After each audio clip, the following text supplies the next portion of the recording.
Une méditation tirée du livre Maranatha, Le Seigneur vient, d'Ellen White. 18 novembre. La récompense du gagneur d'âme. Ceux qui auront été intelligents brilleront comme la splendeur du firmament, et ceux qui en auront amené beaucoup à la droiture brilleront comme des étoiles à toujours et à perpétuité. Daniel 12, verset 3. Quand je pense à ces paroles de Daniel, je me surprends moi-même dans la nuit, les répétant maintes et maintes fois.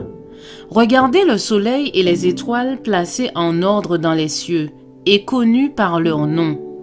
Le Seigneur dit, ceux qui auront été intelligents brilleront comme la splendeur du ciel, et ceux qui en auront amené beaucoup à la droiture brilleront comme des étoiles à toujours et à perpétuité. Pour bien comprendre l'importance des intérêts en jeu dans la conversion d'une âme passant de l'erreur à la vérité, il faut apprécier la valeur de l'immortalité, se rendre compte des terribles conséquences de la seconde mort, entrevoir l'honneur et la gloire qui attendent les rachetés, enfin, réaliser déjà ce que sera la vie en la présence de celui qui mourut pour que l'homme soit élevé et ennobli jusqu'à la possession de la couronne royale donnée aux vainqueurs.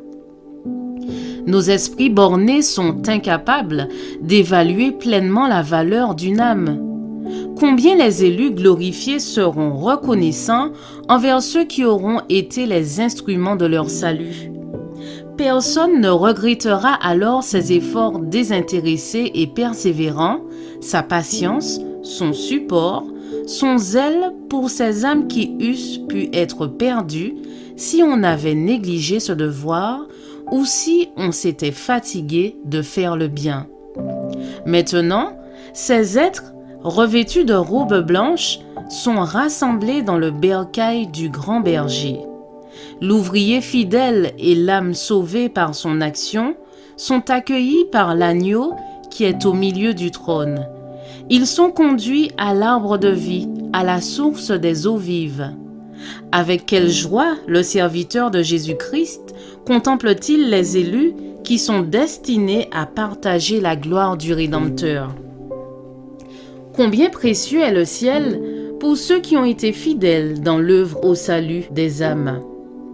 Ceux qui auront été intelligents brilleront comme la splendeur du ciel, et ceux qui en auront amené beaucoup à la droiture brilleront comme des étoiles. Ce qui a été accompli à travers la coopération des hommes avec Dieu est une œuvre qui ne périra jamais, mais perdurera à travers les âges éternels. Je vous souhaite une excellente journée, que Dieu vous bénisse.